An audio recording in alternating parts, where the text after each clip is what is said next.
बिस्मिल्लाहिर्रहमानिर्रहीम।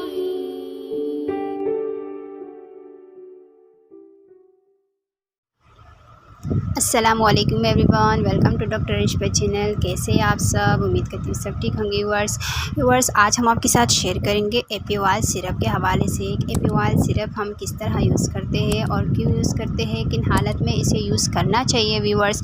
व्यूअर्स सबसे पहले अगर आप हमारे चैनल पे न्यू है तो प्लीज़ व्यूअर्स चैनल को सब्सक्राइब कीजिए, वीडियो को लाइक कीजिए, फ्रेंड्स में भी शेयर किया करें, बीच में वीडियो को स्किप ना किया करें ताकि आपको क्लियर और बिल्कुल कंप्लीट इंफॉर्मेशन जो है सिरप के हवाले से वो आपको समझ आ जाए।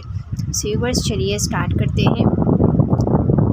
सबसे पहले हम आपको बताएंगे एपीवाल सोडियम वालप्रोएट सिरप है ये व्यूअर्स। इसका इंजेक्शन भी इस्तेमाल किया जाता है, इसकी टैबलेट्स भी होते हैं, लेकिन आज जो हम बताएंगे वो सिरप के हवाले से बताएंगे आपको। और 250 mg जो है पर 5 ml इसमें सिरप पाया जाता है और ये एबट कंपनी का प्रोडक्ट है व्यूअर्स। इसकी जो प्राइस है वो है 204 रुपीज़ जो है वो इनके प्राइस है व्यूअर्स। सो अब आते हैं इसके इस्तेमाल पर। तो इसको हम किस तरह यूज़ करते हैं और किन हालत में इसे यूज़ करना चाहिए, तो चलिए स्टार्ट करते हैं।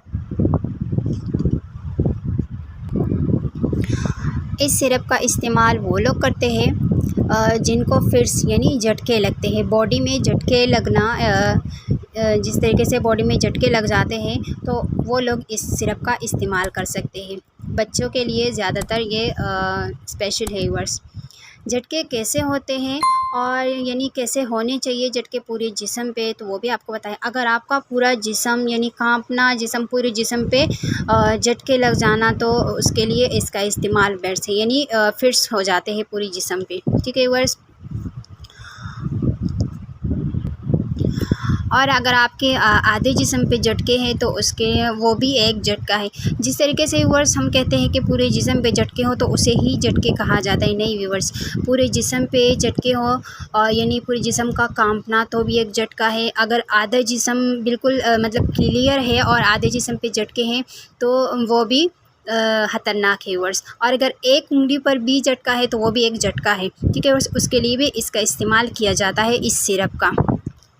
अब बताते हैं आपको कि क्यों आते हैं, मेन बात कि क्या होनी चाहिए, यानी क्यों, किस तरीके से, किस वजह से आते हैं, तो वो भी बताते हैं।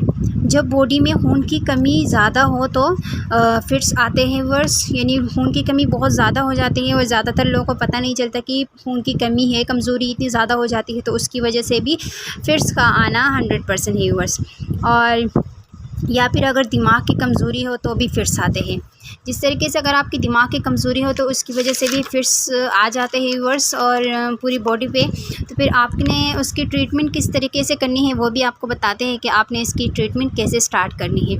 फिट्स की ट्रीटमेंट जल्द से जल्द की जाए तो ज़्यादा बेहतर है व्यूअर्स, क्योंकि फिट्स जानलेवा बीमारी है, ठीक है व्यूअर्स। इसको हल्का नहीं लेना चाहिए।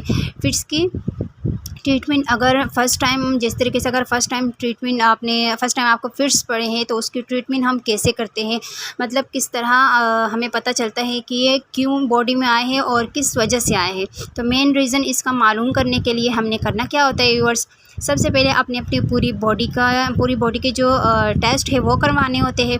और इसमें जो मस्ट है और जो मोस्ट इम्पॉर्टेंट है वो है CBC।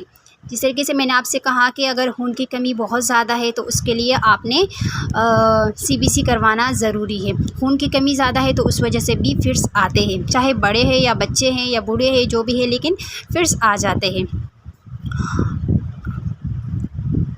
अगर ब्लड की कमी नहीं है तो आप फिर दिमाग की, जिसे EEG कहा जाता है, जिसे EEG करवा के जिस्म का 100% फिट्स का पता चल जाता है कि अगर आपने EEG करवाई, EEG, ठीक है व्यूअर्स, दिमाग की EEG करवानी होती है। उससे ये पता चलता है कि आपके अगर दिमाग कमज़ोर है या कि दिमाग में कोई मसला है तो आप उसी वजह से आपको फिट्स पड़ते हैं। तो EEG करवाना मोस्ट इम्पॉर्टेंट है व्यूअर्स फिट्स के लिए, क्योंकि फिट्स का पता चल जाता है अगर दिमाग की वजह से है या फिर खून की वजह से है, तो आपने ये टेस्ट और EEG करवाना मोस्ट इम्पॉर्टेंट है। व्यूअर्स, इसको देने की बात की जाए तो इसको हम किस तरीके से बच्चों को देते हैं, अगर फिट्स है बच्चों को तो इसको हम किस तरीके से इस्तेमाल करते हैं। सो व्यूअर्स, अगर आपके बच्चों को फिट्स मुसलसल पड़ रहे हैं और जिस तरीके से छोटे बच्चों में अगर खून की कमी भी नहीं है, दिमाग की कमज़ोरी भी नहीं है या कोई और वजह भी नहीं है, तो इससे ये करना होता है कि ये सिरप आपने तकरीबन 2 से 3 साल तक बच्चों को देना होता है। ठीक है व्यूअर्स, सुबह आधा चम्मच और रात को आधा चम्मच, नागा नहीं करना, मुसलसल आपने 2 से 3 साल तक अपने बच्चे को देना है। तो इससे ये होता है कि कोई मसला नहीं है, अगर कोई कमी नहीं है, कोई कमज़ोरी नहीं है और फिट्स पड़ रहे हैं आपके बच्चे को, तो उसके लिए यह बेस्ट है। 2 से 3 साल तक आप देंगे तो उनकी फिट्स हमेशा के लिए ख़त्म हो जाएंगे। लेकिन एक बार फिर मैं आपसे ये कहूँ कि कोई भी सिरप, कोई भी इंजेक्शन, कोई भी मेडिसिन, कोई भी सप्लीमेंट, कोई भी चीज़ देने से पहले आप अपने डॉक्टर से रुजू ज़रूर कीजिएगा। कोई भी चीज़ है आप खुद से इस्तेमाल ना करें। सो व्यूअर्स, ये थी आज की इन्फॉर्मेशन, छोटी सी इन्फॉर्मेशन थी व्यूअर्स। मज़ीद इन्फॉर्मेशन के लिए आप मुझे कमेंट्स करके पूछ सकते हैं व्यूअर्स, हम आपको रिप्लाई ज़रूर देंगे। और व्यूअर्स, अपना बहुत ख्याल रखिएगा। Thanks for watching. अल्लाह हाफ़िज़।